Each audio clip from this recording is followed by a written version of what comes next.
Have you ever had a moment when your car radio suddenly stopped working after changing the battery or fixing something? It can be really frustrating, believe me. But don't worry, you're not the only one experiencing this problem. Let me explain what's happening. Many car radios have a special security system to prevent theft. It's a clever feature, but sometimes it can accidentally lock you out of your own radio. But guess what? We've got a simple solution for you.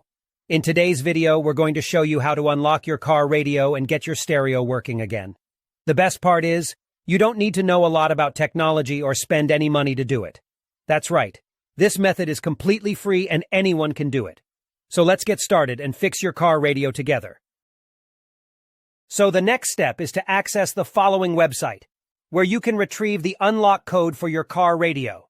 You can retrieve your radio code for free through a simple procedure, but in order to get it, you need to find the VIN number of your car.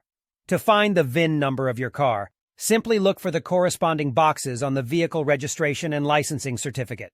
The VIN is on both sides of the document. The VIN number can also be found on the car window or other parts of the car. Once you find the VIN number of your car, you only need to complete a simple form with the car model, VIN number, and a valid email address. You will receive the radio code via email. You will receive an email like this. Now you only need to enter the unlock code and your car radio will work again. I hope this video was helpful. Please don't forget to like and subscribe to my channel.